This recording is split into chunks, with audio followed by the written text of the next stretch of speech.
Muy buenas tardes. Bienvenidos a esta tercera mesa dedicada al sistema de gobierno, relaciones ejecutivo-legislativo.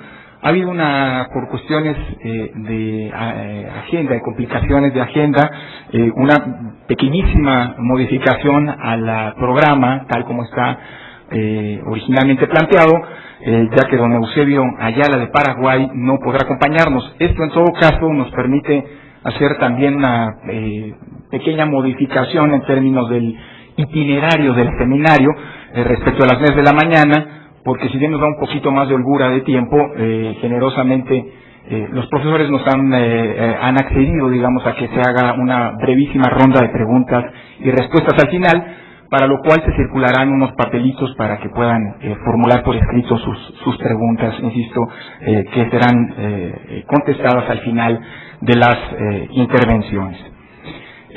Como ustedes saben, y en virtud, digámoslo así, de esta modalidad particular de este seminario, me corresponde no solamente moderar, sino hacer una pequeña ponencia introductoria, algunas líneas, digámoslo así, de planteamiento general del problema a abordar en esta mesa, situación que también conociéndome y ante el riesgo de ser un moderador inmoderado, he preferido tener por escrito y presentarlas ante ustedes. El tema, como decía, de esta mesa es el de las relaciones ejecutivo-legislativo como problema central de los sistemas de gobierno en nuestros países. Hablar de las relaciones entre el Ejecutivo y el Legislativo supone abordar uno de los puntos clave y más sensibles del problema más general de la gobernabilidad democrática. En efecto, procurar una situación política de gobernabilidad que no vulnere la esencia de un régimen democrático supone que en el delicado equilibrio que media en las relaciones entre los dos poderes democráticamente electos, en la medida en la que resultan de elecciones populares, el Ejecutivo y el Legislativo, no existan distorsiones que graviten indebidamente en una concentración de poder que desnaturalice a un gobierno democrático. Lo anterior supone una premisa conceptual. La gobernabilidad es una característica de las formas de gobierno en general y no solamente de las formas de gobierno democráticas en particular. Es más, si por gobernabilidad entendemos simple y llanamente la capacidad de tomar decisiones de manera pronta, expedita y eficaz, resulta más sencillo generar condiciones de gobernabilidad en los sistemas autoritarios que en los regímenes democráticos, los cuales, por su propia definición, vista la lógica de interacción de diversas fuerzas políticas, de negociación y generación de consensos que procura, resulta un régimen, los democráticos, en el que las decisiones son más complicadas de tomar y el procedimiento que les subyace es mucho más complejo.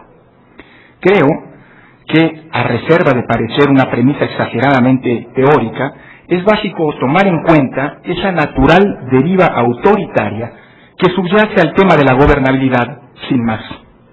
Dicho de otra manera, si pensamos en el funcionamiento de los sistemas políticos desde la mera óptica de la gobernabilidad, corremos el riesgo de un viraje inevitable hacia el fortalecimiento de los poderes ejecutivos y un debilitamiento o contención de los legislativos, con la clara merma en la calidad democrática que subyace a esta tendencia. Reflexionar sobre lo anterior como punto de partida para repensar las relaciones entre el Ejecutivo y el Legislativo resulta, pues, una premisa, me parece, indispensable. Más todavía, si el contexto político en el que partimos para nuestro razonamiento es el de América Latina, un área geográfica en la que la transición hacia la democracia es reciente y en la que venimos de regímenes en mayor o en menor medida autoritarios. Ello es así porque, a pesar del furor democrático de las últimas décadas, frente a los graves desafíos que nos plantea el subdesarrollo económico, o si se quiere el germinal desarrollo económico, la pobreza dilagante y la profunda desigualdad que caracteriza a nuestras sociedades, la tentación de una regresión autoritaria está siempre presente. El descrédito de los partidos políticos y de los poderes legislativos que evidencian las varias encuestas de cultura política, habría que decir tal vez que son de incultura política, pero bueno, dan cuenta de lo endeble de las conquistas democráticas frente a las pulsiones cada vez más presentes que pujan por derivas populistas o propuestas abierta o veladamente autoritarias. Indudablemente, los sistemas democráticos no son refractarios a la gobernabilidad. Simplemente resulta en ellos más complicado crear condiciones para que el ejercicio de gobierno, en sentido amplio, fluya de manera razonable y sin sobresaltos. El problema me parece que se estructura en dos niveles, el de la gobernabilidad democrática, por supuesto. El primer nivel es el plano del diseño institucional, es decir, el dilema de construir un diseño de Estado que favorezca y no entorpezca y complique la coordinación y corresponsabilidad de los poderes públicos. El segundo plano es el de la cultura política, o si se quiere, de la disposición de las fuerzas políticas que colonizan al Estado de negociar y consensar políticas públicas que los lleven a colaborar en aras de encontrar soluciones compartidas a los problemas públicos. No pretendo ocuparme del segundo punto en esta breve introducción, sino del primero, que desde mi punto de vista es el que nutre las reflexiones de esta mesa. Parto de un dato de hecho para ello, que puede parecer una verdad de perogrullo, pero que es un asidero ineludible, creo, de esta discusión. Es decir, que el proceso de democratización en nuestros países trajo consigo fenómenos típicos de los sistemas democráticos que han venido a complicar la tarea de gobierno de nuestras sociedades. Fenómenos tales como los gobiernos divididos, la falta de mayorías parlamentarias predefinidas, las elecciones competidas resueltas por estrechos márgenes de votación, la alternancia en el poder y también, hay que decirlo, la formación de cacicazgos locales frente al desmoronamiento de los otrora poderes omnímodos nacionales, en lo que algunos autores han venido a llamar un proceso de feudalización de la política.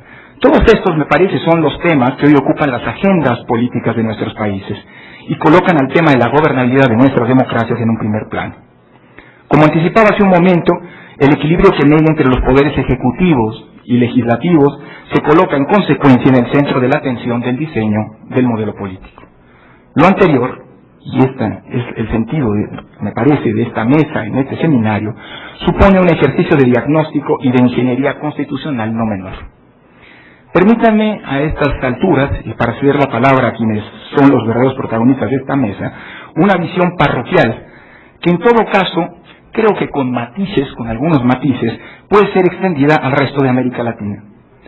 En México, el proceso de democratización no pasó por una refundación del régimen constitucional, a pesar de que esa transición a la democracia fue posible gracias a una serie de modificaciones constitucionales, en materia electoral, de derechos fundamentales, del Poder Judicial, justo como lo resaltó esta mañana el doctor Jorge Carpizo.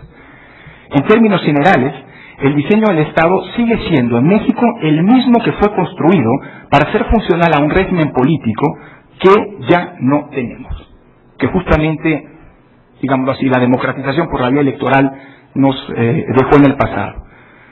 Ello, sin embargo, supone todavía hoy la concentración de atribuciones francamente autoritarias en manos del presidente, que todavía subsisten y que son, hay que decirlo, fuente de buena parte de los problemas y críticas que hoy enfrenta el ejercicio del poder en nuestro país.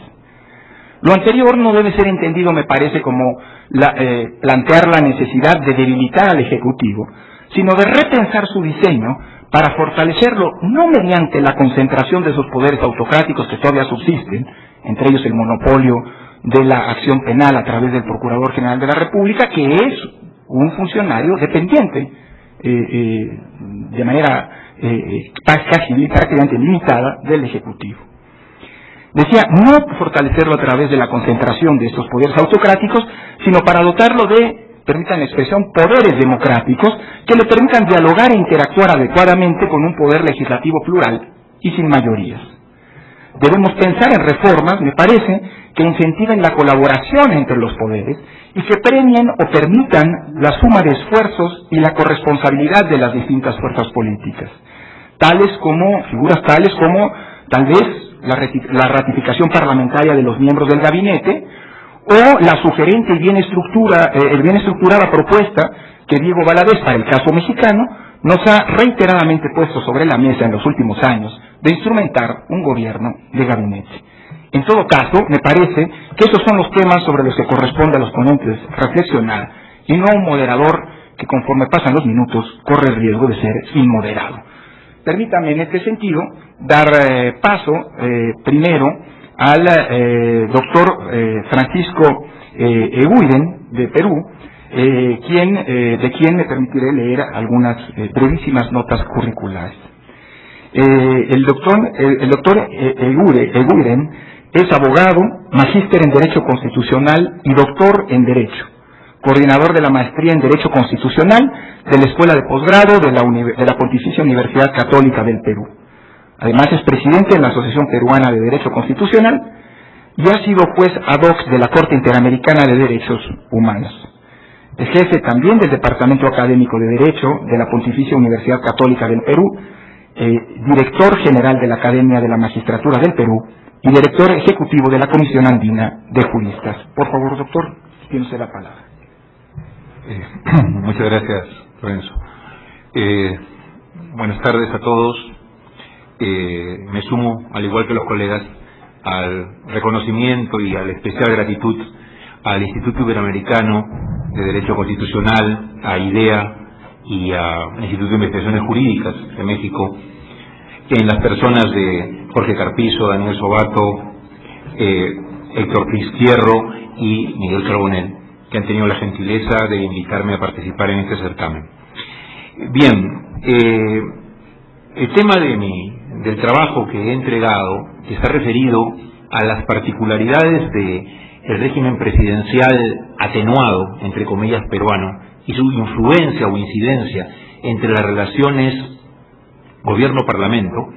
En verdad, yo lo que voy a hacer, no voy a referirme demasiado al detalle peruano, que está en el texto, incluido a propósito para quienes les pueda ser de interés esta experiencia, pero porque creo, y que es lo que me interesa resaltar, cómo puede servir de punto de reflexión sobre este tema de las relaciones gobierno-parlamento, y nos puede llevar a una reflexión mayor que yo por razones de tiempo no he podido hacer en la ponencia escrita, pero es un poco, y lo dejo planteado desde el principio, no sé si lo retome al final, pero por lo menos quiero dejar la inquietud, es evaluar el límite de lo que se puede pedir y esperar al diseño, esta especie de ingeniería o arquitectura a nivel constitucional de las relaciones gobierno-parlamento.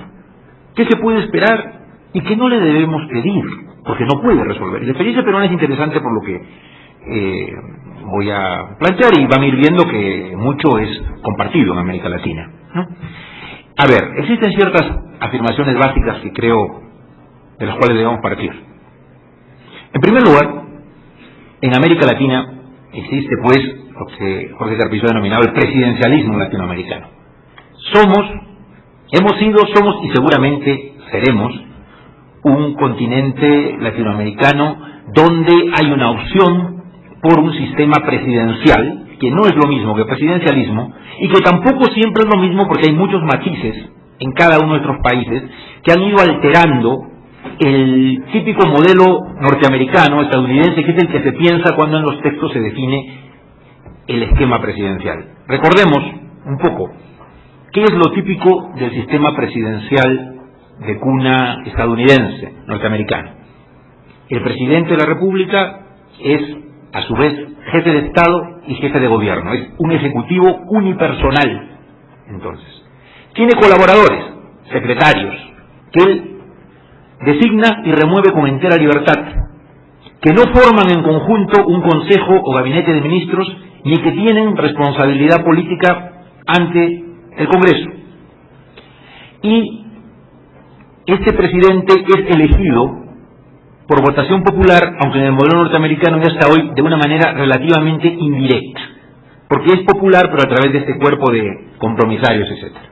Ese es el modelo presidencial que inspiró a América Latina, a la mayoría de nuestros países, a poco de lograr su independencia. A veces nos acusan en América Latina de ser simples copistas o copiadores.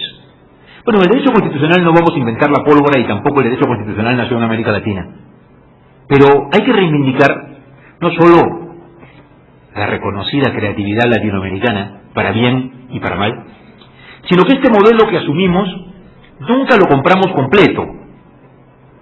Se le han ido haciendo desde el principio en cada uno de nuestros países algunas precisiones importantes. Por ejemplo, No dudamos en América Latina desde hace muchísimo tiempo en la elección popular directa del presidente de la República, cosa que Estados Unidos, cuna del modelo, no tiene.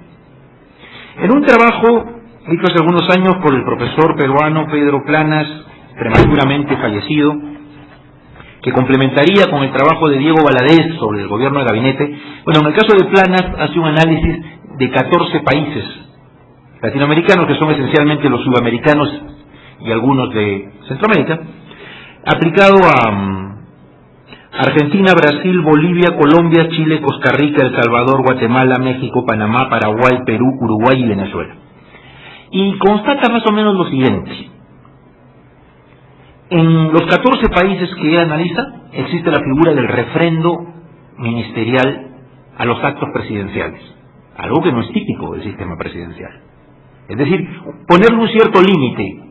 Ya sabemos, el presidente pone y quita a los ministros, sí, pero por lo menos para la validez de la mayoría de sus actos necesita el refrendo, la anuencia, a veces la complicidad de un ministro. Y está en todos los países. Luego, la interpelación de los ministros, que obviamente no existe en el sistema presidencial, estaba presente en casi todos los países de Latinoamérica. Chile no. Chile, Brasil y México serían los que están más cerca de un presidencialismo puro. La posibilidad de censura parlamentaria a los ministros aparecía reconocida en 11 países, aplicable a los ministros y gabinete, con la particularidad argentina que solo es aplicable al jefe de gabinete. En algunos países, esta censura parlamentaria acarrea necesariamente la obligada renuncia, dimisión del ministro contra quien se aprueba. En otros países latinoamericanos no, simplemente es un llamado, no sé, de queja, de crítica, a ver qué hace el presidente. Pero está la censura, está la interpelación, figuras típicamente parlamentarias. El Consejo de Ministros o Gabinete está previsto en 8 de los países. La figura de un primer ministro o jefe de gabinete está prevista claramente en Argentina y Perú. Y en Venezuela tiene una particularidad porque existe un vicepresidente ejecutivo que es una especie de coordinador. La iniciativa legislativa del Poder Ejecutivo del Congreso está reconocida en los 14 países. Y en todos estos países, salvo en México, se reconoce la posibilidad de que los ministros puedan participar con voz en los debates parlamentarios. ¿Qué quiero decir y cuál sería una primera conclusión? Entonces, en América Latina adoptamos el modelo presidencial norteamericano, pero en casi todos nuestros países le hemos ido añadiendo diversas instituciones ajenas al modelo original con la intención de controlar mejor los excesos del poder presidencial. Y claro, los académicos andamos muy angustiados por los excesos del presidencialismo, que son inmensos en nuestro continente, pero la realidad política camina por otro lado, ¿no? Vivimos en los últimos tiempos el auge de la reelección presidencial, como se comentaba momentos antes, en casi todos los países, o en muchos países, y en algunos casos incluso lo impensado, la reelección presidencial inmediata y a veces indefinida. O sea, mientras los académicos estamos preocupados, con razón, por los excesos del poder presidencial sin suficiente contrapeso, la realidad política de nuestros países lleva al fortalecimiento de los liderazgos personales, a la crisis de los partidos, a la caudillización de los partidos, de una sociedad que respalda finalmente la reelección presidencial y la personalización del poder. Por eso es que me interesa, y decía, esta reflexión del análisis de lo que pueden dar y lo que no pueden dar el diseño de esta ingeniería o arquitectura constitucional del régimen político en la relación de gobierno-parlamento. Y el Perú es el país de América Latina que sobre una estructura nítidamente presidencial reúne la mayor cantidad de instituciones de tipo o de origen parlamentario. Sin duda, somos el país de América Latina que tiene la mayor y casi totalidad de instituciones parlamentarias injertadas en un régimen que es presidencial. Y a mí por eso me interesa una reflexión sobre qué pasa cuando se hace esto. ¿No ves que en nuestros países de América Latina a veces conocemos muy poco de lo que pasa en nuestro otro país vecino y todos andamos más interesados en seguir España, Alemania, Italia? Claro, porque ahí seguramente pasan las grandes cosas, pero no pasa lo que pasa en nuestros países. No porque copiemos una institución de la Constitución alemana va a funcionar en nuestros países igual. Seguramente funcionará peor, pero funcionará distinto sin duda. Entonces creo que tenemos que mirar más a nuestros países, porque a veces lo que pasa en uno de nuestros países 5 años atrás, pasa en otros 5 años después. Y como casi no conocemos la experiencia del vecino, repetimos los mismos errores. Y los ignoramos soberbiamente, pues queriendo inventar la pólvora, cuando ya es una pólvora bastante quemada ya. Bueno, por eso me interesaba reflexionar sobre la experiencia nuestra y mostrar cosas sobre las cuales a veces no reflexionamos mucho. Por ejemplo, en el Perú, desde las primeras constituciones de 1823, tenemos referéndum ministerial obligatorio a los actos presidenciales, compatibilidad entre las funciones de congresista y ministro, existencia de un consejo o gabinete de ministros, existencia de un presidente del Consejo de Ministros, ambas cosas desde mediados del siglo XIX, interpelación y censura de los ministros, desde mediados del siglo XIX, disolución del Congreso por el Ejecutivo, en caso de que censure o niegue confianza a 2 gabinetes, iniciativa legislativa del Ejecutivo en la formación de las leyes, veto suspensivo presidencial de las leyes, potestades legislativas directas del Ejecutivo a través de decretos de urgencia o delegadas del Congreso a través de decretos legislativos. En fin, tenemos todo, no falta nada. Lo único que falta es la llamada censura constructiva, el voto de censura constructiva. Todo lo demás lo tenemos. Pero empecemos a desmenuzarlo un poquito, porque como digo, no voy a hablar del detalle del régimen peruano, está en la ponencia, si quiero tomar un poco las ideas, para que veamos lo que pasa, como digo, cuando en un régimen de sólida raíz política y popular presidencial, con la intención de limitar esta decisión, se injertan instituciones parlamentarias y se va creando lo que Jorge Carpizo, Domingo García Belaúnde llaman un presidencialismo atenuado. Bueno, el presidencialismo atenuado peruano es atenuado en ciertos casos y es hiperpresidencialismo en otro. ¿Y de qué depende? Es una constatación de la experiencia peruana. El mismo marco normativo constitucional funciona de manera distinta en función si el gobierno y el presidente tienen o no tienen mayoría parlamentaria. Y eso no lo puede resolver directamente la Constitución. En nuestro país las elecciones parlamentarias y presidenciales son comunes. Eso hace que normalmente el Ejecutivo, quien gana la presidencia, arrastra un poco de votos en el Parlamento, nunca o casi nunca lo suficientes para tener mayoría parlamentaria propia. Pero veamos. Yo considero, y hace mucho tiempo vengo sosteniendo esto, que un problema del sistema político peruano, del régimen político, y seguramente de algunos otros países latinoamericanos, de esta figura híbrida presidencial con insertos parlamentarios, es que tiene una rigidez, una inmutabilidad que le impide resolver eficaz y saludablemente conflictos agudos entre gobierno y parlamento. Me explico. ¿Cuál es la racionalidad de la responsabilidad política del gabinete o los ministros y de su censura por el Parlamento? En un sistema parlamentario, quien elige al gobierno es el Parlamento. El pueblo elige directamente al Parlamento y el Parlamento indirectamente elige al gobierno. Esa es la racionalidad del régimen parlamentario. Y como el gabinete es electo por el Parlamento lo puede censurar y lo hace caer. Por lo tanto, cuando en un sistema parlamentario se aprueba un voto de censura parlamentario o se niega confianza a un ministro o un gabinete y este cae, surge un nuevo gobierno. Un nuevo gobierno que seguramente no solo supondrá o puede suponer un cambio de personas, sino seguramente un cambio de línea política, porque quiere decir que el gobierno que cayó o el gabinete que cayó no tiene mayoría parlamentaria y habrá que reconstruir una nueva mayoría parlamentaria para dar sustento a ese gabinete. Seguramente esa nueva mayoría parlamentaria inspirará o reclamará un cambio de orientación política. ¿Qué pasa en países como el mío? ¿Qué pasa en América Latina con la censura? Si se censura a un ministro y está obligado a renunciar, o el presidente igual se hace eco de la queja parlamentaria y lo vota, ¿cayó el gobierno? No. Aunque caiga todo el Consejo de Ministros donde lo haya, o todo el gabinete donde exista, o el presidente del Consejo de Ministros o jefe de gabinete donde lo haya, no cayó el gobierno. Y no cayó el gobierno porque el jefe de gobierno y jefe de Estado es el presidente de la República que eligió el pueblo. Por lo tanto, si al presidente no le da la gana de cambiar la política, cae el gabinete, cae el ministro, pero la política no cambia.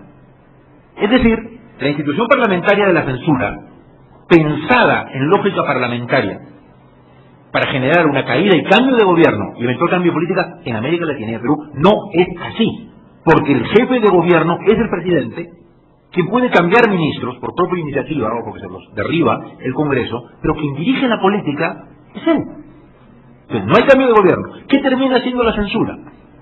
Un mecanismo, eventualmente, de pugna, de derrota o de agresión política, donde a lo que aspira la mayoría parlamentaria, que a veces solamente puede ser coyuntural, es a tumbarse a un ministro de un gabinete. Es una victoria política, es dar un golpe, pero no necesariamente, al contrario, puede generar en el Ejecutivo una respuesta más agresiva y decir, ah, ya, tú me tumbas mi ministro, ya, pero yo no voy a cambiar la política. Y a mi presidente, como me eligió el pueblo y no tú no me tocas.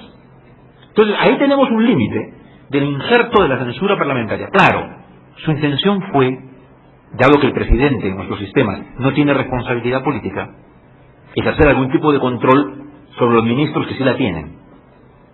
Pero en verdad, y ahí llegamos a una segunda limitación, los ministros y el gabinete y el Consejo de Ministros en nuestros países no son pues el órgano de gobierno, ni son un jefe de gobierno, el primer ministro. Es más, en algunos otros países tenemos un ejecutivo unipersonal, donde el presidente tiene, ya no siempre secretarios, tiene ministros, puede tener consejo de ministros, pero el presidente no ha transferido a ellos la jefatura de gobierno ni muchas de las principales decisiones de gobierno. Entonces los ministros a veces terminan respondiendo políticamente por actos que no son genuinamente suyos o pagan la factura de la queja o el rechazo del Congreso a la política que imprime el presidente de la República. Entonces, claro, una censura garantiza cambio de persona o puede garantizar cambio de persona, no necesariamente cambio de política, y debilita la postura de los ministros, porque entonces el ministro puede ser puesto o removido libremente por el presidente de la República. Bueno, pero también puede ser censurado por el Congreso. O sea, el ministro vive prisionero de dos frentes, y como no se puede estar normalmente demasiado bien mucho tiempo con Dios y con el diablo, tiene que escoger cuál es su lealtad. Y su lealtad siempre es el presidente de la República, eso es evidente. Y si dejara de tenerla, el presidente lo despide. Entonces, allí hay otro límite, hay una... Claro, es mejor seguramente, para limitar un poquito el poder presidencial, tener un Consejo de Ministros y un presidente del Consejo. Sí, es mejor si lo que queremos es contrapesar un poco el poder presidencial. Pero eso no garantiza el resultado. Y si el presidente y el gobierno tienen mayoría parlamentaria, tal vez se interpelen ministros alguna vez, pero nunca se censurarán ministros. Y si un ministro es lo suficientemente malo como para cambiarlo, el propio gobierno lo cambiará y dirá el presidente, a este malo lo saco yo, ¿para qué le voy a dar a la oposición el triunfo político de derribármelo? Lo voto yo. Y encima yo nombro a otro que va a seguir haciendo lo que yo quiero. Porque si no hace lo que yo quiero, lo cambio. En la figura del presidente del Consejo de Ministros, que no es el primer ministro parlamentario, y que la tenemos en Perú y en Argentina, claro, no le han transferido muchas funciones. Entonces es un coordinador, es un portavoz, a veces es un parachoques del gobierno frente al Congreso, pero no es mucho más que eso. Es un ministro más, es un primus inter pares, ¿no? Pero el sistema peruano, que incorporó en la Carta del 79, un poco en parte el sistema francés de que para ser elegido presidente de la República se necesita más de la mitad de los votos, si no es en primera vuelta, en segunda. Bueno, claro, eso buscaba dar mayor legitimidad al presidente, porque las dos constituciones estas del 79 y 93 acrecentaron notoriamente las funciones del presidente y sus competencias y del Ejecutivo. Pero, otra vez, el presidente puede llegar en segunda vuelta con más de la mitad de los votos, como ha sido el caso del actual presidente Alan García, del anterior presidente Toledo, pero eso no le garantiza que tenga mayoría parlamentaria. Entonces, podemos tener un presidente a veces inflado en soberbia, porque ganó en segunda vuelta con más de la mitad de los votos, pero no tiene mayoría parlamentaria propia. Entonces alguien diría, bueno, y fue una pelea entre los candidatos a la presidencia, pero eso no tiene ninguna incidencia en la composición del Parlamento. Y adicionalmente, al menos en mi país y en muchos de los nuestros, la composición política del Parlamento no tiene ninguna incidencia en la composición del gobierno. Porque, como digo, podrán censurar ministros, pero no van a hacer caer al gobierno. Además, en países como el mío, el mandato parlamentario es irrenunciable. O sea, por más que un parlamentario se quiera ir, ahora hay varios que se quieren ir y no lo dejan, el mandato es irrenunciable. No está sujeto a revocatoria popular. No hay renovación periódica del Congreso. Por lo tanto, bueno, salvo que el parlamentario se muera, se enferme, o lo acusen, lo sometan ante juicio, termina su mandato aunque cambie de partido. ¿A qué va esto? En un sistema donde la composición política del Parlamento no va a variar porque no hay renovación parcial y que no va a influir en nada en la composición política del gobierno, uno podría decirse, bueno, ¿y para qué me sirve, por ejemplo, una institución como la disolución del Congreso? Bueno, me sirve para tratar de mejorar eventualmente a favor del gobierno la composición del Parlamento, pero no para formar un nuevo gobierno. Y si la composición del Congreso varía y se pone más de oposición, bueno, la convivencia va a ser difícil. Y en el caso peruano tenemos una lección muy importante de las últimas 50, 60 años. Cuando un gobierno tuvo mayoría parlamentaria propia o construida por alianzas, normalmente terminó su mandato. Pero no hubo mayor fiscalización ni contrapeso político. Y cuando un gobierno no tuvo mayoría política propia o construida por alianzas, es recién donde esas instituciones de injerto parlamentario que están en la Constitución, ahí las vemos. Ahí vemos más interpelaciones, ahí vemos más censuras, ahí vemos más conflicto entre gobierno y parlamento. Pero conflicto sin solución. Porque los mecanismos de solución con este tipo de instituciones previstas en el caso parlamentario no se dan en un esquema presidencial como el nuestro. ¿Qué pasaba en esos casos? Siempre pasó. Golpe de Estado. Cada vez que en nuestro país un presidente, siglo XIX casi, no tuvo mayoría parlamentaria propia, surgió un enfrentamiento político por la presencia de los institutos, las instituciones parlamentarias, llegó la ingobernabilidad y inestabilidad y los militares buscaron ser el árbitro político y tomaron el poder. El único que rompió la regla, por la misma razón, fue Fujimori en el año cuando fue elegido en el 90, no tenía mayoría parlamentaria y antes de que le llegara la crisis, él dio un autogolpe por respaldo militar y de los grupos económicos más poderosos del país. Pero se cumplió la siniestra regla. Presidente sin mayoría parlamentaria, da golpe. Fujimori, que era muy creativo en esas cosas, cuando en otro caso no tuvo mayoría, compró a muchos congresistas tránsfugas y construyó su mayoría parlamentaria. Entonces, lo que quiero decir, para ir un poco concluyendo, es, en un país como el mío, donde ya no podemos agregar ninguna institución parlamentaria más, ¿qué hacemos? Si queremos construir ciertos límites al poder presidencial en sus excesos. Pensar en el Perú, y creo que en buena parte de América Latina, en una opción parlamentaria como ha enamorado a algunos, sobre todo no latinoamericanos, es inviable, pues. El Parlamento en mi país y en muchos otros es de las instituciones políticas más desprestigiadas. ¿Estaría el pueblo dispuesto a que quien elija al gobierno sea el Parlamento y no él? Preferirá, sin duda, elegir mal, pero elegir, y no elegir indirectamente. Partidos políticos. Un sistema parlamentario necesita algo de partidos políticos. En mi país, como en muchos de América Latina, los partidos políticos andan de crisis de mal en peor. ¿Cómo pensar entonces un sistema parlamentario con parlamento desprestigiado y sin partidos políticos medianamente organizados? No tiene ningún sentido.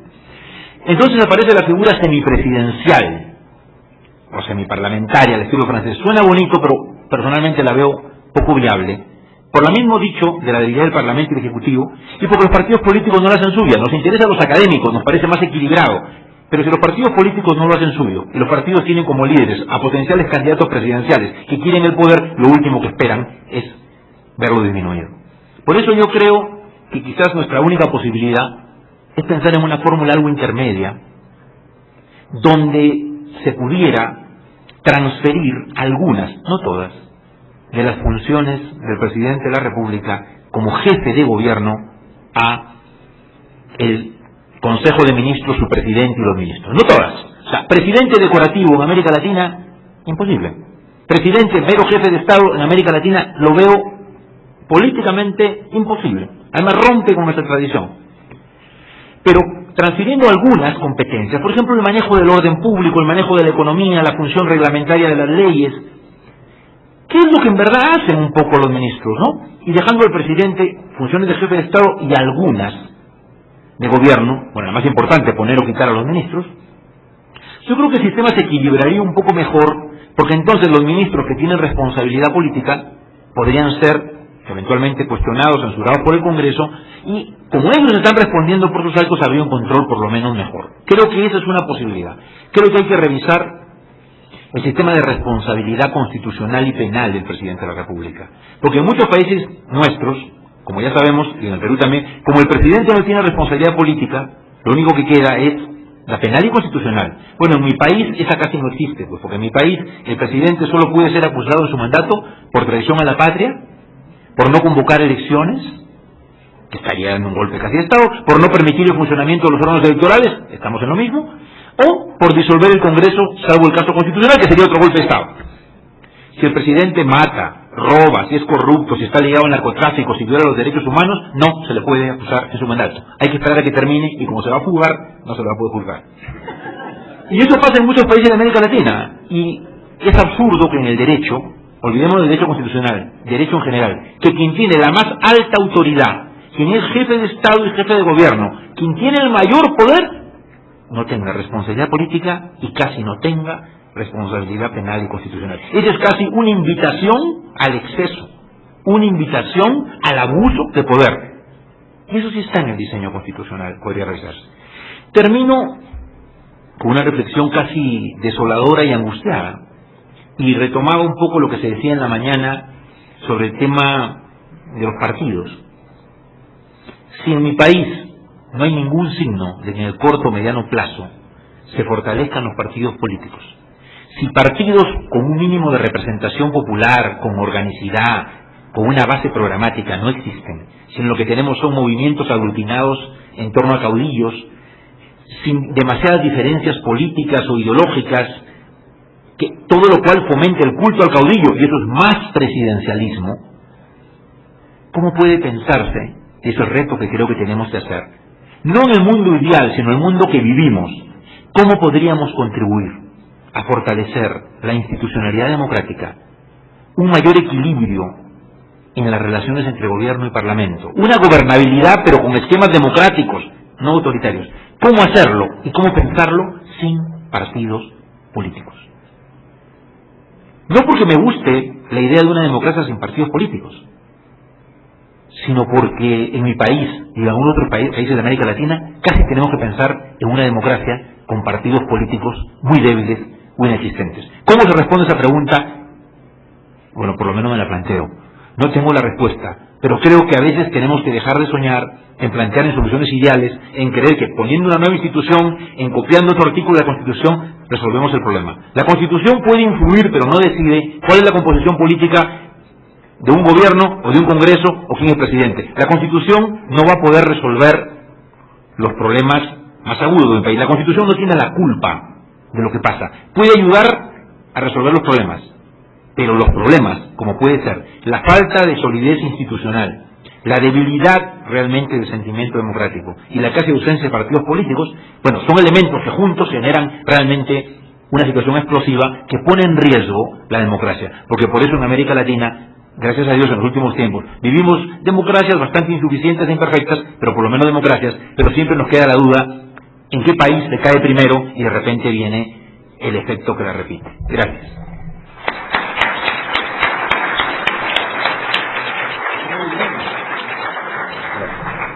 Muchísimas gracias, doctor Eguiguren.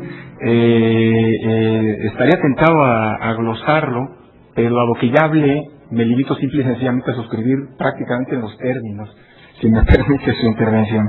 Muchas gracias. Le doy ahora la palabra al doctor José Osvaldo Ramos, de Honduras, de quien me permitiré leer algunas breves notas curriculares.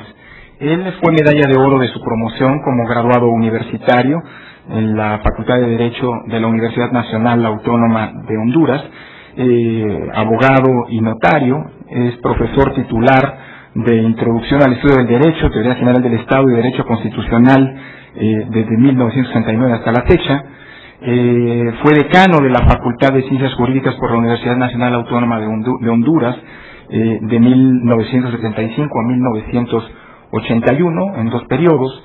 Fue presidente del claustro de profesores de la Facultad de Ciencias Jurídicas de 81 a 89, presidente también del Ilustre Colegio de Abogados de Honduras en 78, rector de la Universidad Autónoma de Honduras por 2 periodos, de 82 a 88, presidente del Consejo Universitario Centroamericano en 87, presidente honorario del Consejo Universitario Interamericano para el Desarrollo Económico y Social, presidente también en 1990 y 1991 de la Corte Suprema de Justicia de Honduras, profesor emérito de la Universidad Nacional Autónoma de Honduras, doctor honoris causa por la propia Universidad Nacional Autónoma de Honduras, también doctor honoris causa en Ciencias Políticas por la Pacific Western University de Nueva Orleans, diputado al Congreso Nacional a lo largo de 2 periodos, en donde fue presidente de la Comisión de Asuntos Constitucionales y de Telecomunicaciones de 1988 al 2006.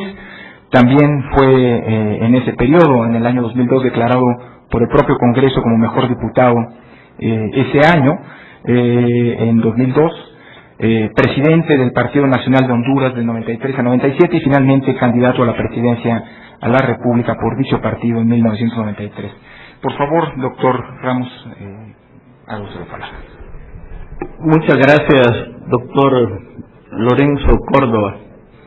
Doctor Francisco Eguiguren, miembro del Presidium y expositor.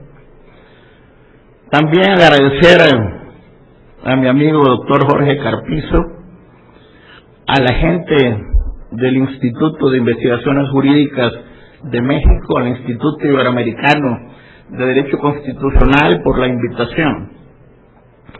Verdaderamente es un privilegio excepcional volver al Instituto de Investigaciones Jurídicas de la Universidad Nacional Autónoma de México y hacerlo con profunda satisfacción. Veo a Jorge, ya días no lo veía personalmente, lo he seguido por los medios de comunicación, sus triunfos, sus ejecutorias, en beneficio de esta alma nutricia, también del constitucionalismo ecuménico y de la política mexicana. Precisamente, él fue orfebre y arquitecto del retorno al orden constitucional en mi país. En 1978, siendo decano de la Facultad de Ciencias Jurídicas y presidente del Ilustre Colegio de Abogados de Honduras, lo invité cuando la universidad y el colegio exigíamos a la Junta Militar de Gobierno con los partidos políticos el retorno al orden constitucional. Usted nos hizo el honor de llegar a Tegucigalpa a una reunión de derecho constitucional donde tratamos el tema del poder constituyente en aquel momento histórico. Invitamos también al doctor Jorge Reinaldo Banosi, no pudo ir, pero mandó al doctor Humberto Quiroga Lavie, y también de Guayaquil, Ecuador, invitamos al doctor Nicolás Castro Benítez. Y ahí debatimos en torno a la necesidad incuestionable de convocar al pueblo hondureño como poder constituyente para retornar a la nación a su vida de democracia y de derecho. Yo recuerdo que invité al entonces presidente de la Junta Militar de Gobierno, el general Policarpo Paz García, y también a los otros 2 miembros del triunvirato, para que asistieran al acto inaugural en el Teatro Manuel Bonilla de la capital. Y yo recuerdo que con el Teatro Nacional lleno y con transmisión de radio y televisión en directo, yo excité al general Paz García a devolverle al pueblo hondureño sus libertades públicas y volver por los fueros de la constitucionalidad. Mucha gente proclive al gobierno me quedó viendo con ojos prácticamente de mirada de muerte, porque siempre hay genuflexos y mediocres que le rinden pleitesía al poder de turno. Pero yo confiaba, porque el entonces presidente de la Junta Militar de Gobierno me había pedido: Osvaldo, escríbame una página de lo que usted estima que yo debo decir esta mañana. Y cuando el señor tomó la palabra, leyó sacramentalmente lo que yo le había escrito.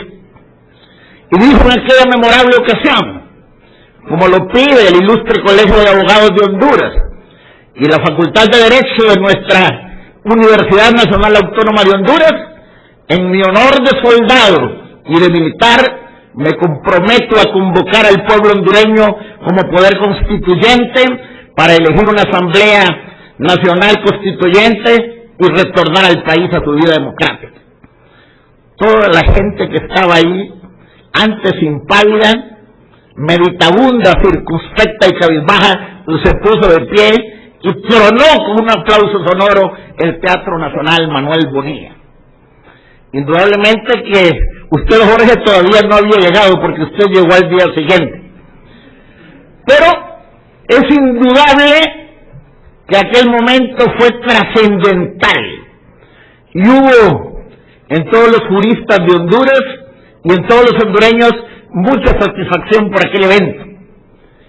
Y quiero expresarle a los amigos juristas de Iberoamérica que se eligió la Asamblea Nacional Constituyente y el 11 de enero de 1982 se emitió el decreto legislativo 131 que contiene los 379 artículos originales de la Constitución de la República.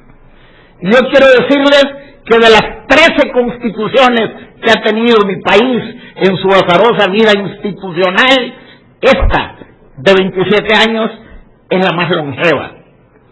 Nosotros, antes de la independencia, como decía esta mañana en su magistral conferencia el doctor Jorge Carpizo, estuvimos regidos durante la época de la colonia, primero por la Constitución de Bayona de 1808 y por la Constitución famosa de Cádiz de 1812.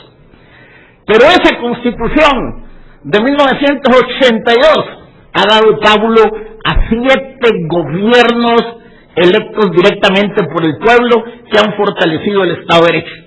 Los gobiernos de Suazo Córdoba, Azcona del Hoyo, Calleja Romero, Reina Iáquez, Flores Jacuzé, Maduro Joes y Zelaya Rosales.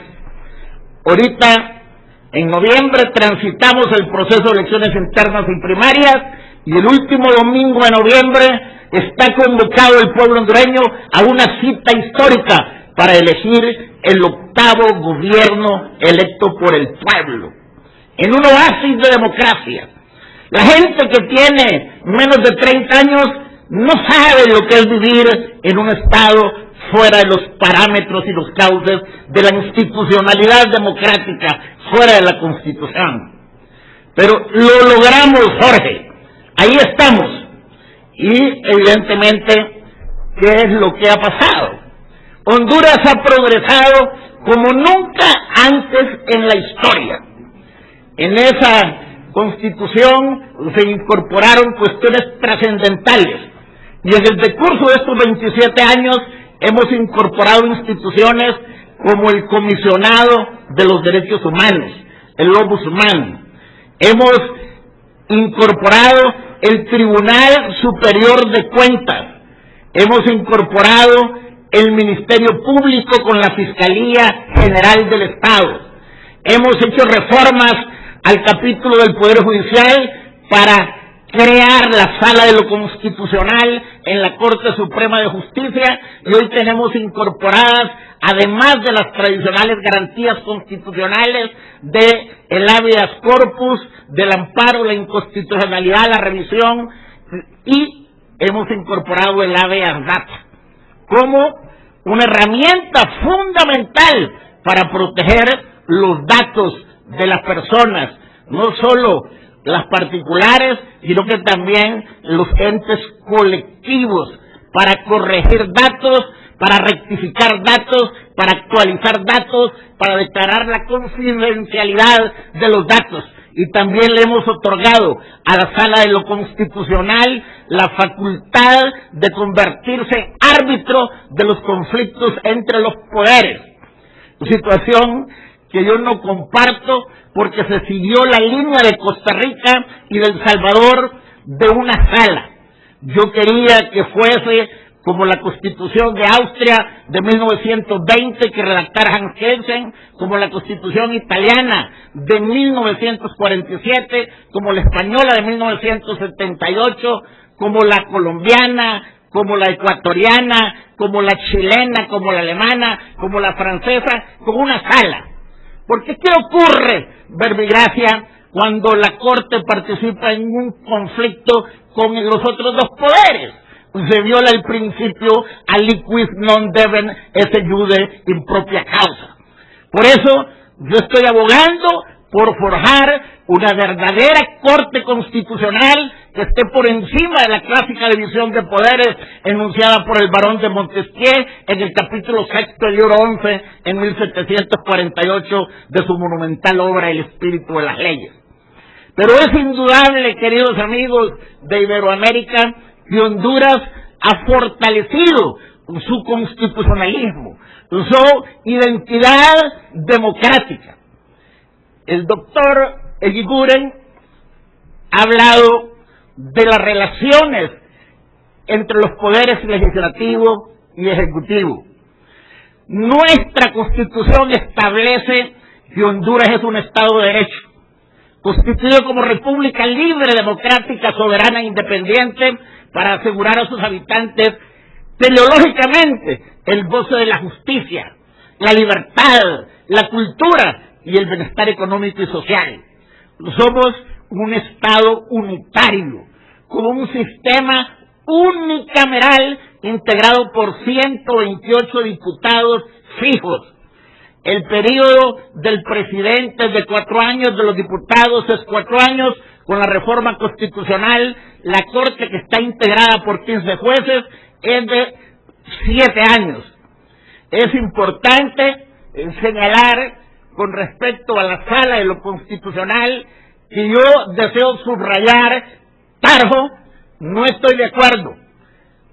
¿Qué pasa cuando se le otorgó a la Constitución de 1965 la facultad de conocer de la garantía de inconstitucionalidad?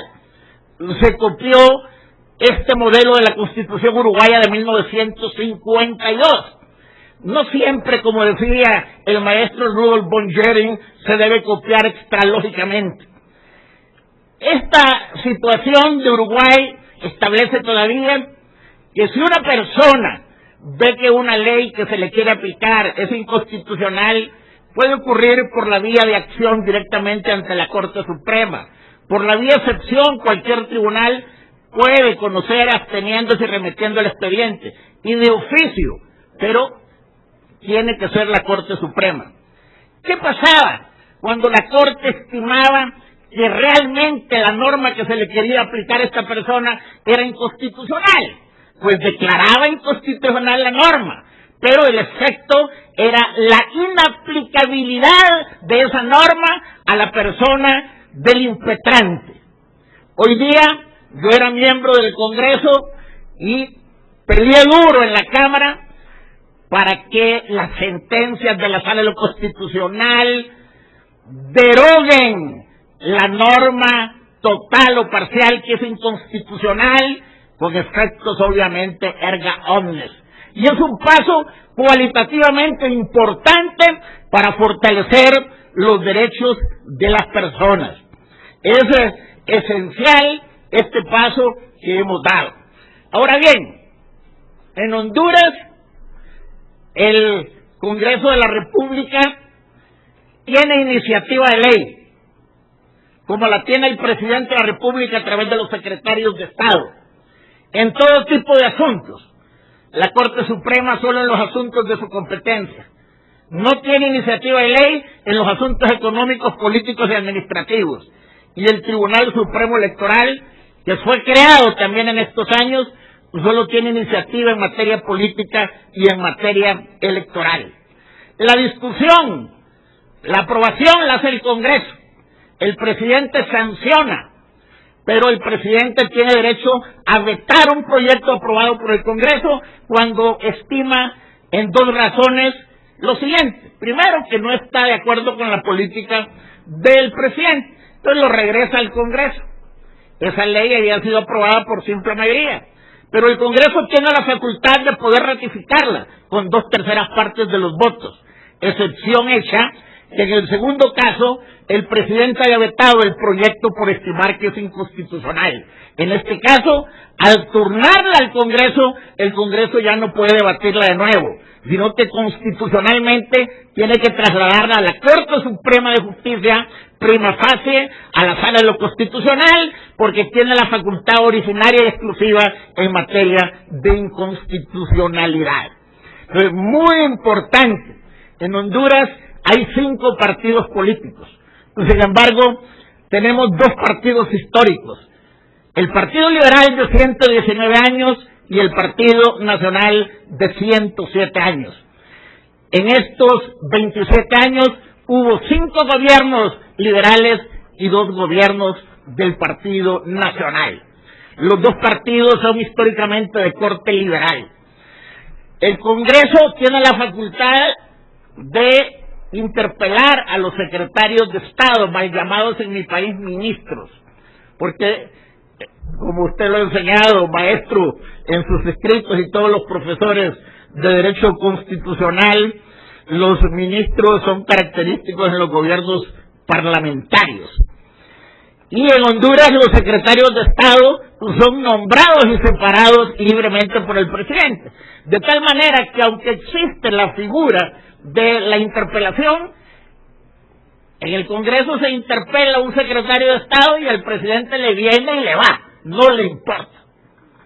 En cambio, en los Estados Unidos de América, para nombrar un jefe de departamento, un secretario, tiene que pasar por el examen del Senado. Y no digamos en la elección de magistrados del Tribunal Supremo, y sino que lo diga Clarence Thomas, el negro que fue nombrado juez de la Corte Suprema, el examen que le hicieron casi vergonzante en el Senado. Sin embargo, lo hicieron juez de la Corte Suprema de Justicia de los Estados Unidos. En Honduras, esencialmente, hay equilibrios entre los poderes del Estado. Durante mucho tiempo, el presidente, como primus inter pares de la política, como líder del partido, ejercía su influencia sobre el Congreso. Hoy día, verbigracia, el Congreso de 128 diputados está integrado por 62 liberales del partido gobierno, 55 del partido de oposición más importante, 5 de la UDE del partido de izquierda, 4 de la Democracia Cristiana y 2 del partido de Innovación y Unidad PINO. Es importante señalar que el Congreso tiene facultades delegadas por la Asamblea Constituyente para enmendar la Constitución, pero siguiendo los lineamientos de la tipología del profesor Kenneth Ware, maestro de la Universidad de Oxford, la Constitución de Honduras es escrita. La Constitución de Honduras es unitaria. La Constitución de Honduras es no soberana. La Constitución de Honduras sigue la división de poderes de Montesquieu.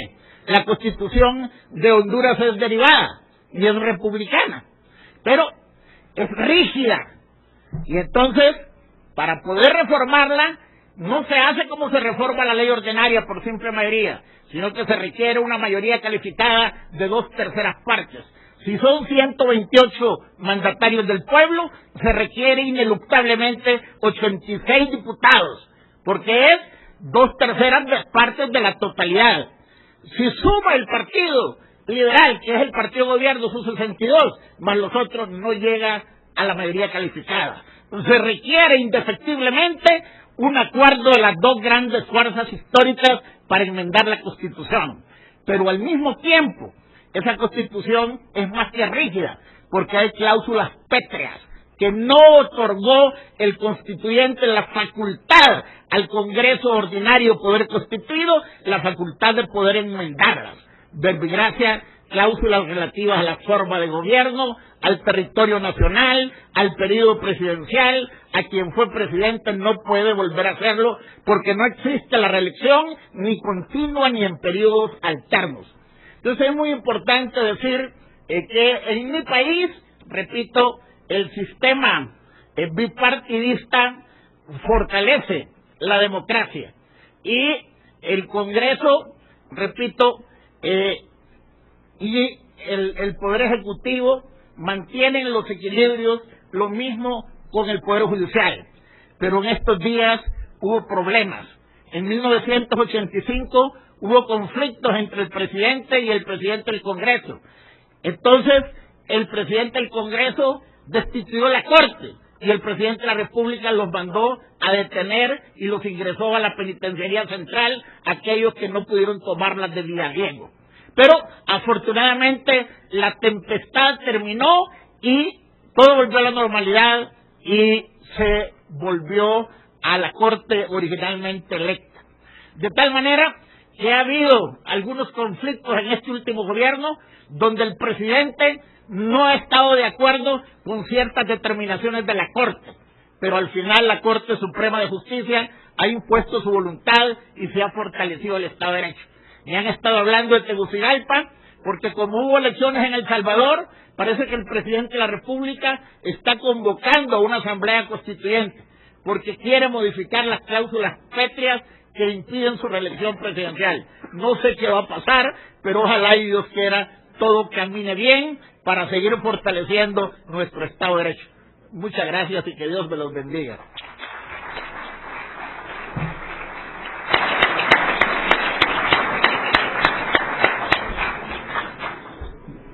Muchas gracias, doctor Ramos, por su intervención. Reitero que la experiencia comparada siempre es nutritiva, digámoslo así, para poder, enriquecedora, para poder analizar las propias realidades políticas. En realidad nos han llegado solamente una pregunta, justamente a usted, que me permito leer. ¿Por qué la Constitución de Honduras la define como no soberana? Debo decir también que llegó una pregunta para mí, pero por una cuestión, no, hombre, o sea, yo soy un respetuoso de los shows ajenos y en ese sentido a Wendy le pediría que nos viéramos más adelante. No somos egoístas. Bueno, faltaba más. En efecto. Perdón, doctor Ramos. En efecto, profesor Córdoba, yo expresé en mi intervención que siguiendo la tipología esbozada por el profesor Kenneth Ward de la Universidad de Oxford, él dice que las constituciones rígidas a su vez se subclasifican en constituciones soberanas y no soberanas. Las constituciones soberanas son aquellas que ejercen soberanía, valga el pleonasmo, sobre el Parlamento, y las no soberanas, las que no, ¿verdad? Y en ese caso, la Constitución hondureña faculta el Congreso la posibilidad de que los diputados ordinarios puedan reformarla, excepto con las cláusulas pétreas. Muchas gracias, doctor Ramos. Llegaron un par de preguntas para el doctor Egoiguren. Le doy lectura, doctor. Usted habló del supuesto en el que el Parlamento le pide al jefe del Ejecutivo la remoción de un ministro o secretario de Estado. En el caso de que el secretario le presenta su renuncia al jefe del Ejecutivo por no estar de acuerdo con su actuar y el presidente no acepta su renuncia, ¿está el secretario moralmente obligado a renunciar? Yo hice una referencia rápida al hecho de que en varios países de América Latina existe incluso la institución de la censura, pero que la diferencia estaba en aquellos países minoritarios donde el ministro censurado tiene que dimitir y el presidente tiene que aceptar su salida, de aquellos otros casos donde la censura es más una especie de desaprobación política o moral, que el Congreso un llamado a la atención para ver si la persona censurada de propia voluntad renuncia o el presidente lo remueve, pero no hay una obligación, ¿no? La pregunta es difícil en el sentido de, claro, difícil generalizar, ¿no? En mi país hay una fórmula que usan casi todos los ministros. Cuando el Congreso los cuestiona, dice: mi cargo siempre está a disposición del señor Presidente de la República y yo permaneceré en él hasta que el señor Presidente quiera.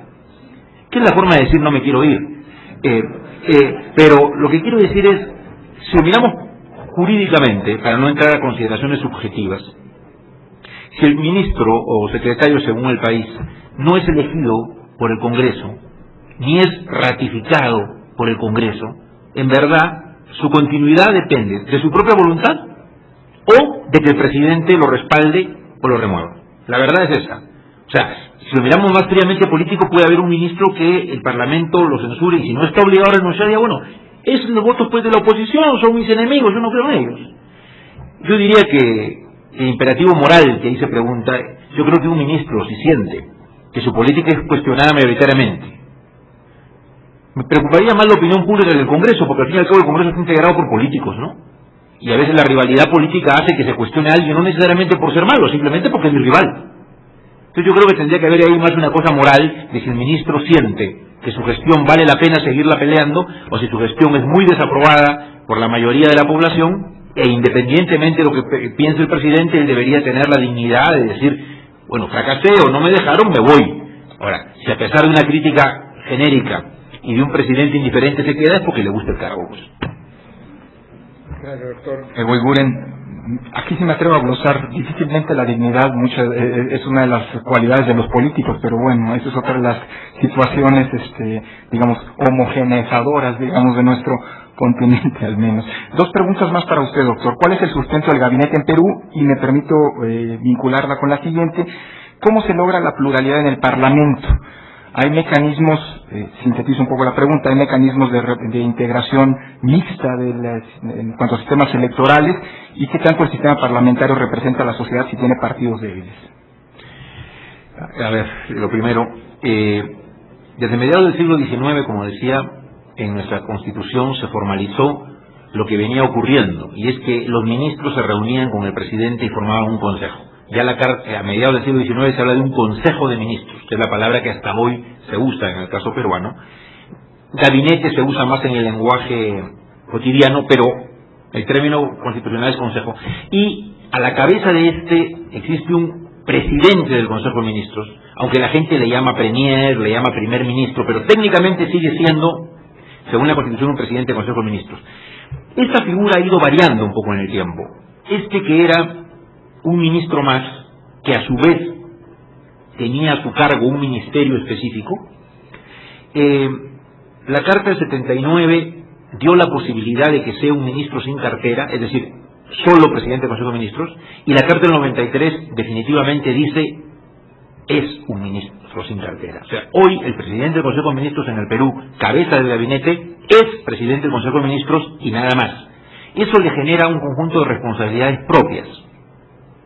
Sin embargo, tampoco son tantas en la Constitución. En la Constitución dicen que es, después del presidente de la República, el vocero del gobierno, que coordina, no se factura, la tarea de los ministros, que firma o refrenda los decretos legislativos, los decretos de urgencia. Y una cosa importante que dice la Constitución, y que no siempre o casi nunca se cumple. Según la Constitución, el presidente designa al presidente del Consejo de Ministros, y a propuesta del presidente del Consejo de Ministros designa a los demás ministros integrantes del Consejo. Y se supone que la remoción de un ministro por el presidente se hace, dice la Constitución, a sugerencia o propuesta del presidente del Consejo de Ministros. Eso no es verdad.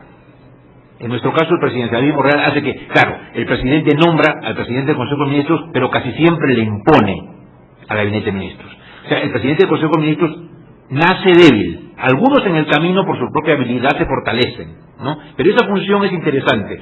No llega a ser entonces un primer ministro, no es sin duda un jefe de gobierno, y por lo que he descrito no tiene demasiadas atribuciones propias.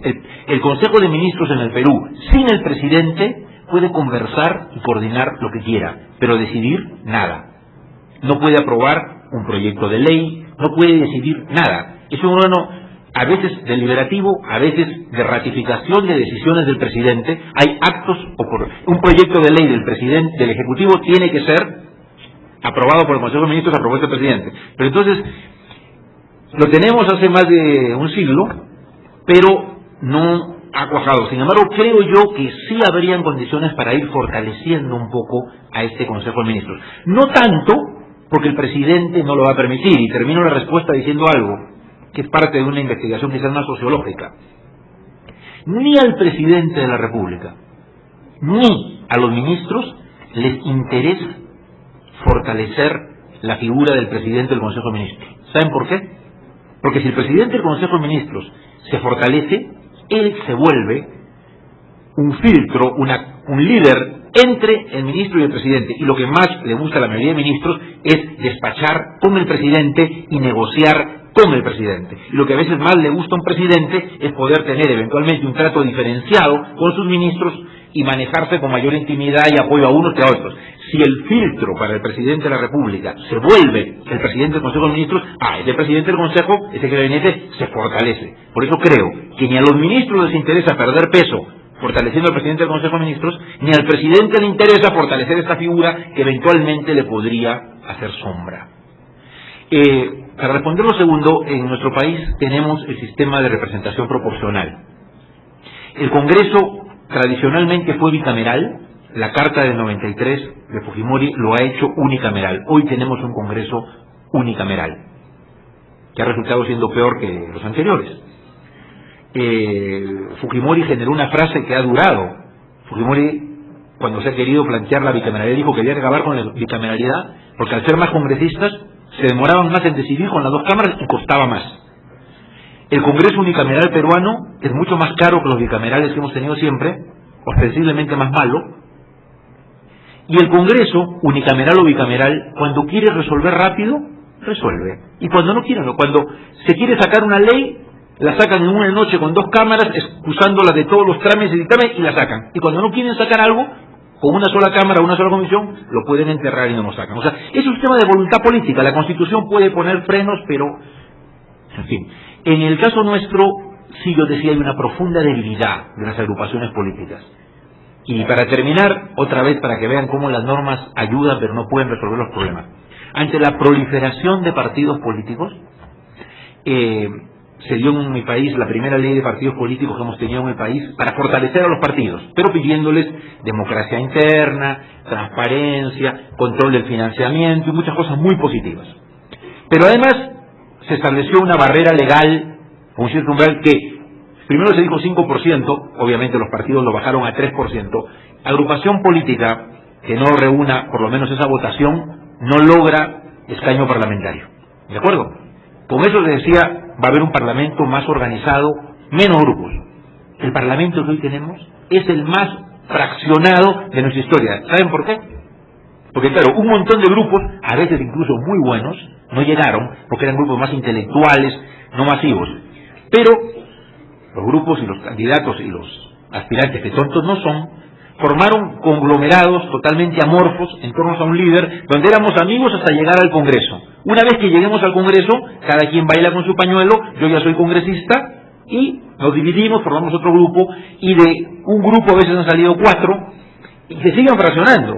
Entonces, la ley no resolvió el problema. La barrera legal no ha impedido que el Congreso sea más ingobernable y fraccionado, porque no hay conciencia política, no hay. Entonces sí, se puede afirmar, como dice la pregunta, que en mi país, como en muchos de nuestros países, lamentablemente los partidos políticos no tienen una suficiente representatividad popular. Sin embargo, se vota por ellos. Sin embargo, los elegimos. Pero a la gente que acaba de elegir a veces un parlamento le preguntan su respaldo al Congreso, y aunque lo ha elegido, a las 4 semanas está desaprobándolo. Entonces, yo creo que no hay solidez, no hay tradición de partidos, al menos en mi país. Y yo creo que en muchos países de América Latina, pues también, ¿no? Hay países donde existe el partido con el nombre, pero o ya perdió la ideología, o tiene tantas fracciones internas que ya no se sabe muy bien qué encarna, ¿no? Y por eso yo decía, una democracia sin partidos, o con partidos débiles, es una difícil democracia. Pero parece que eso es lo que tenemos. Parece que eso es lo que tenemos. Y hay que andar con lo que tenemos y buscar soluciones a eso, ¿no? Si no, seguimos creando fórmulas hermosas, y en mi país muchas veces, como digo, el tiro salió por la culata.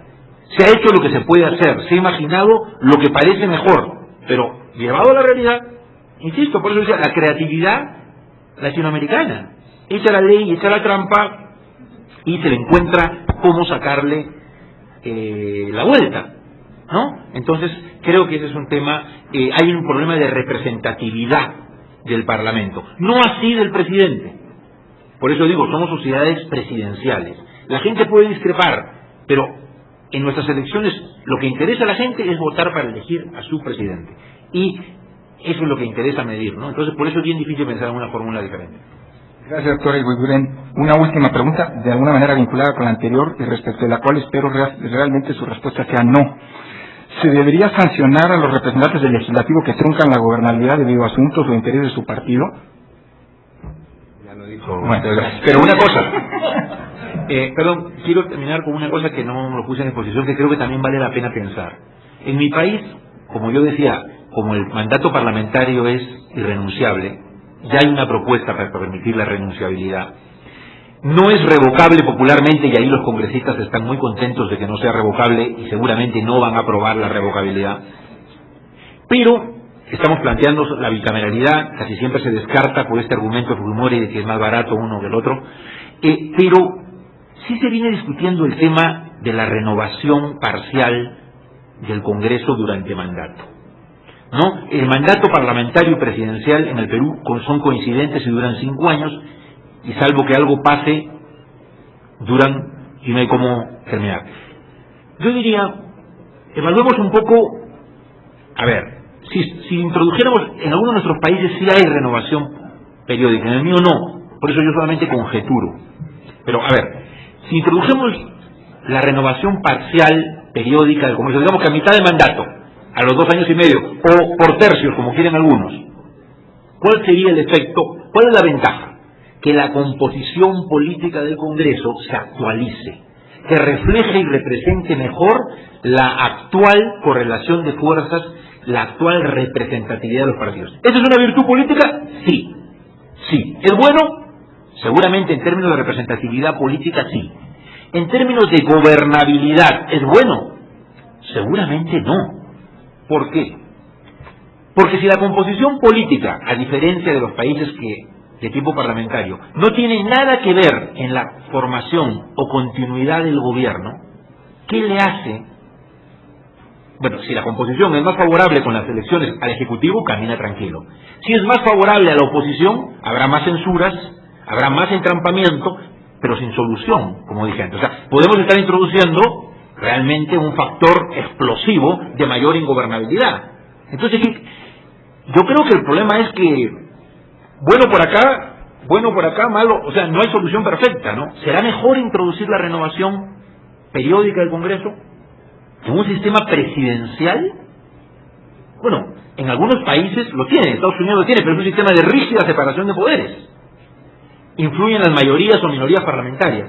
Es un tema a pensar, pero por eso la reflexión que yo traía es un poco, como digo, hay que repensar mucho estas instituciones que se desarrollaron en otro contexto político, con otra finalidad, que las incorporamos y que está bien porque la finalidad es limitar el poder presidencial, pero seamos conscientes que trasladadas a otro sistema van a funcionar distinto y van a dar productos y efectos diferentes que tenemos que reprocesar. Y eso lo tenemos que hacer desde América Latina porque pasa en nuestros países, no es el caso de los modelos parlamentarios europeos. Y creo que por eso también hay que pensar efectivamente cómo mejoramos la representatividad y la legitimidad del Parlamento, porque ahí está expresada la pluralidad democrática y el contrapeso de poder.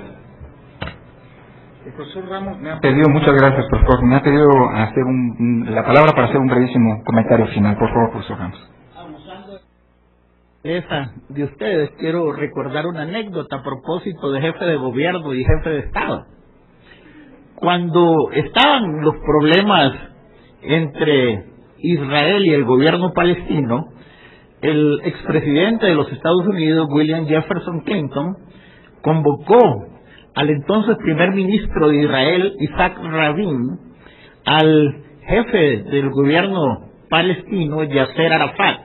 Invitó también al rey Hussein de Jordania y también invitó a Felipe González, que a la sazón era presidente del gobierno español y presidente pro tempore de Europa. Entonces, cuando estaban allí, entonces él se dirigió a ellos, a los dignatarios, se refirió al rey Hussein, se refirió a Isaac Rabin, primer ministro, se refirió al jefe del gobierno palestino. Pero lo que les quiero contar es que cuando se refirió a Felipe González, no le dijo, como dice la Constitución de España, señor presidente del gobierno, sino que dijo señor primer ministro, porque él es presidente, jefe de Estado y jefe de gobierno. En cambio, el presidente de España solo es jefe de gobierno, porque el rey es el jefe del Estado.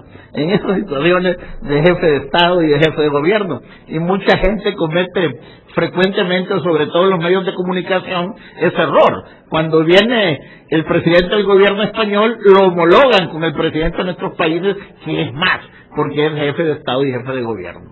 Muchas gracias, amigo.